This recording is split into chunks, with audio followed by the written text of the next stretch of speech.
40 साल की उम्र के बाद भी यदि आपको अपनी सेहत को बरकरार रखना है, शरीर को स्वस्थ रखना है, रोग मुक्त रखना है, तो फिर आपको इन 5 चीजों को बिल्कुल भी उपयोग में नहीं लेना चाहिए। अगर आप अपने शरीर को पूरे तरीके से स्वस्थ रखना चाहते हैं और आप चाहते हैं कि आपके शरीर में किसी भी प्रकार के रोग ना आने पाए, 40 साल की उम्र तक तो लगभग शरीर अंदर से क्षमताएं इतनी अच्छी होती हैं शरीर की कि वो डिफेंस मैकेनिज्म अच्छी होने की वजह से बाहर से किसी भी चीज को शरीर में नहीं पनपने देता। लेकिन जैसे ही शरीर 40 साल की उम्र को क्रॉस करता है, तब फिर धीरे धीरे करके शरीर का डिफेंस मैकेनिज्म जो है वो धीरे धीरे कम होना चालू हो जाता है और शरीर की घटती हुई रोग प्रतिरोधक क्षमता धीरे धीरे करके रोग के शरीर में आने का सबसे बड़ा कारण बनती है। और आजकल तो लाइफस्टाइल इतनी ज्यादा सेडेंटरी हो गई है, इतनी ज्यादा इनएक्टिव हो गई है, व्यायाम बहुत ज्यादा है नहीं, शारीरिक श्रम किसी के पास ज्यादा नहीं है। जिन लोगों के पास नहीं है, आज भी कई लोग ऐसे हैं जो मजदूरी करते हैं, उनके लिए ये चीजें बहुत ज्यादा मैटर नहीं करती हैं, क्योंकि शास्त्रों में एक चीज लिखी गई है कि जो नियमित व्यायाम करता है, जो नियमित श्रम करता है, नियमित परिश्रम करने वाले लोगों के लिए बहुत ज्यादा आहार के नियम मायने नहीं रखते हैं। वो तो जो बहुत व्यायाम करने वाला व्यक्ति है, वो अगर विरुद्ध आहार भी ले लेता है तो विरुद्ध आहार भी उसके लिए नुकसानदायक नहीं होता। ये बहुत पुराने समय में आयुर्वेद शास्त्रों में लिखी गई बातें हैं। जो लोग लेकिन सेडेंटरी लाइफस्टाइल जी रहे हैं, लगातार एक ही जगह बैठे बैठे काम करने का काम है जिनका, जो दुकानें कर रहे हैं, जिनका अपना बिजनेस है, एक ही जगह बैठे बैठे चीजें करनी पड़ती हैं, देखनी पड़ती हैं, या फिर आजकल जो नौकरियां हैं वो भी कंप्यूटर पर बैठे बैठे या एक जगह बैठे बैठे काम करने की नौकरियां चल रही हैं। ऐसे समय में अगर आप व्यायाम नहीं करते हैं तो शरीर की क्षमताएं धीरे धीरे करके कम होना चालू हो जाती हैं। और उन कम होती हुई क्षमताओं के केस में अगर 40 साल की उम्र के बाद भी आप अगर इन 5 चीजों का उपयोग करते रहे तो निश्चित ही ये किसी न किसी रोग के रूप में आपके शरीर में किसी न किसी रोग को पहुंचा देंगी। पहली चीज जो है, जो आपको 40 के बाद कंट्रोल कर लेनी चाहिए, वो है चीनी। अगर आप चीनी, जिसको व्हाइट शुगर बोला जाता है, अगर आप इसको व्हाइट शुगर को, सफेद चीनी जो है, चीनी को हम सफेद जहरों में भी मानते हैं। 5 सफेद जहर जो माने जाते हैं वो एक चीनी है। चीनी का उपयोग अगर 40 साल के बाद ज्यादा किया जाता है, या फिर ज्यादा तो उपयोग कभी भी नहीं किया जाना चाहिए चीनी का, लेकिन 40 साल के बाद इसका उपयोग और लिमिटेड कर दिया जाए। ज्यादा मीठा अगर आप खा रहे हैं तो उसको धीरे धीरे करके कम करना चालू कर दिया जाए। चीनी की जगह आप देसी खांड का उपयोग कर सकते हैं, और या फिर आप गुड़ का उपयोग कर सकते हैं। अगर आपको बहुत खाना है कुछ और आप चाहें कि देसी खांड और गुड़ जो है वो तासीर में गर्म होता है, तो फिर आप मिश्री का उपयोग कर सकते हैं। चीनी का उपयोग कम से कम किया जाए, पहला। दूसरा होता है, अगर आप रेड मीट का उपयोग करते हैं तो आपको 40 साल की उम्र के बाद में इसको लगभग बंद जैसा ही कर देना चाहिए। कभी कभार अगर लेते हैं तो वो चल जाता है, लेकिन अगर नियमित आप इसका उपयोग करेंगे तो डेफिनेटली ये आपके शरीर में रोग पैदा करने के लिए कारण सिद्ध होगा। क्योंकि अगर आपकी पाचन क्षमताएं कमजोर हैं और आप जो बहुत भारी है पचने में उसका उपयोग ज्यादा करेंगे तो डेफिनेटली पाचन की व्यवस्था बिगड़ेगी, और पाचन की व्यवस्था अगर एक बार बिगड़ी तो पूरे शरीर में कमजोरी आने में बहुत ज्यादा देर नहीं लगेगी, जिसकी वजह से शरीर का डिफेंस मैकेनिज्म बिगड़ेगा और शरीर में रोग अंदर आना चालू हो सकते हैं। इसलिए आपको इसको भी अवॉइड जरूर करना चाहिए। तीसरे नंबर पर मैदा। मैदे को भी उजला आटा कहा जाता है। उजला आटा या फिर सफेद आटा, इसको सफेद आटा या फिर इसको महीन आटे के नाम से भी जाना जाता है, जिसका नाम मैदा है।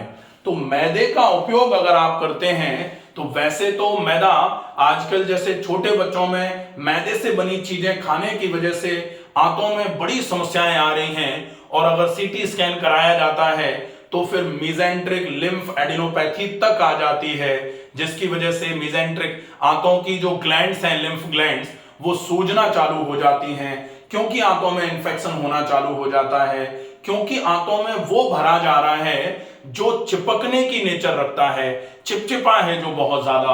और अगर उसका उपयोग ज्यादा किया जा रहा है तो बचपन में तो बच्चे कभी पचा भी जाते हैं, लेकिन ज्यादा ही उपयोग अगर इसका किया जाएगा तो वो बच्चों के लिए भी बहुत हितकर नहीं है।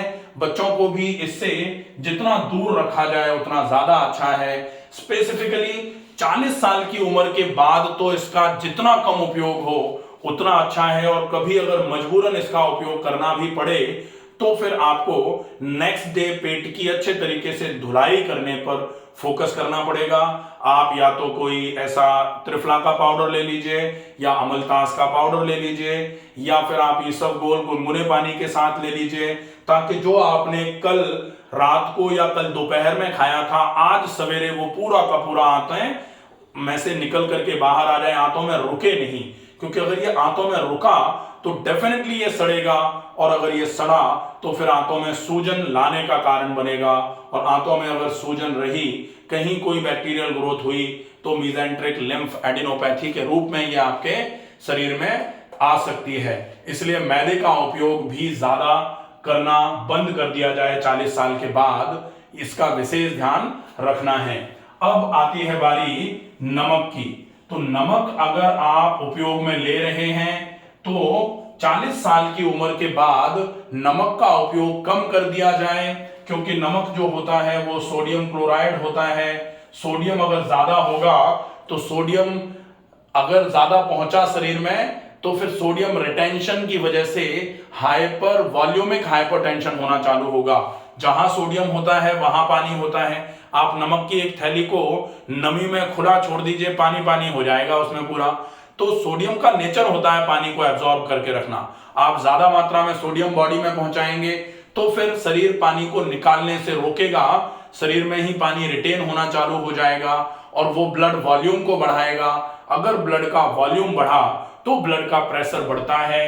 तो बीपी जिनको थोड़ा भी रहता है वो नमक का उपयोग कम करते ही अपने बीपी को कम कर सकते हैं। अगर सोडियम इंड्यूस्ड हाइपरटेंशन है तो सोडियम की ज्यादा मात्रा होने की वजह से अगर बीपी ज्यादा हो रहा है तो फिर आप नमक का उपयोग जैसे ही कम करेंगे आपका बीपी कम होना चालू हो जाएगा। इसकी वजह एक तो इसको कम करना है, और पॉसिबल हो जाए तो KCl जो है ना, पोटेशियम क्लोराइड, इसका उपयोग किया जाए। लेकिन अगर आपको किडनी की ज्यादा समस्या है, पोटेशियम अगर आपका ज्यादा आ रहा है, ऐसे केस में आपको इसको भी लिमिट में उपयोग में लेने की आवश्यकता होगी। तो नमक का उपयोग लिमिटेड कर दिया जाए 40 साल की उम्र के बाद। ऊपर से नमक तो बिल्कुल भी ना मिलाया जाए, इसका आपको विशेष ध्यान रखने की आवश्यकता है। अब 5वें नंबर पर है डीप फ्राइड फूड। अगर आप कुछ ऐसा खाना जो बिल्कुल कढ़ाई में तल करके आ रहा है उसका उपयोग करेंगे तो डेफिनेटली ये खाना आपके लिए बहुत ज्यादा नुकसानदायक हो सकता है। इस खाने से आपको बचने की आवश्यकता है, क्योंकि डीप फ्राइड में फैट कंटेंट्स ज्यादा होंगे। 40 के बाद अगर आप काम कम कर रहे हैं तो फैट कंटेंट ज्यादा लेने की वजह से आपको फैटी लिवर हो सकता है, आपका कोलेस्ट्रॉल ज्यादा हो सकता है, जिसकी वजह से कोलेस्ट्रॉल ज्यादा होने की वजह से हार्ट में कोई भी चेंजेस आ सकते हैं, जो अल्टीमेटली हार्ट में एथेरोस्क्लेरोसिस, आर्टेरियोस्क्लेरोसिस करा करके हार्ट ब्लॉकेज का कारण बन सकते हैं। इसलिए आपको इस डीप फ्राइड फूड को कम से कम उपयोग में लेना है। कोशिश अगर हो जाए तो इसको ओकेजनली कभी कभी का उपयोग पर आप रख लें, वो ज्यादा अच्छा होगा। इसको एक वजह और है नहीं उपयोग में लेने की, वो है पाचन क्षमताएं धीरे धीरे करके कम होना चालू होती हैं। इस वजह से अगर अपन ये डीप फ्राइड फूड ले रहे हैं, इसके पचने का टाइम बहुत ज्यादा होगा, ज्यादा समय में पचेगा ये, तो इसका उपयोग ज्यादा अगर करेंगे तो डेफिनेटली पाचन से संबंधित समस्याएं भी हो सकती हैं। इसलिए इन पांचों चीजों का उपयोग आपको लगभग नेग्लिजिबल कर देना चाहिए। अगर आप ऐसा कर लेते हैं, करने में सक्षम हो जाते हैं, डेफिनेटली आपका स्वास्थ्य बहुत अच्छा रहेगा। नियमित व्यायाम करना पड़ेगा, इनको छोड़ना है। इसके अलावा जो फॉलो करना है वो नियमित व्यायाम करिए, खाने को बहुत चबा के खाइए, पानी अच्छे तरीके से थोड़ा थोड़ा करके बार बार करके चाय की तरह सिप कर करके पीजिए, और तनाव प्रबंधन बहुत आवश्यक है। ज्यादा मात्रा में तनाव आपके शरीर में अगर रहेगा तो डेफिनेटली कहा जाता है कि तनाव सब रोगों का कारण है।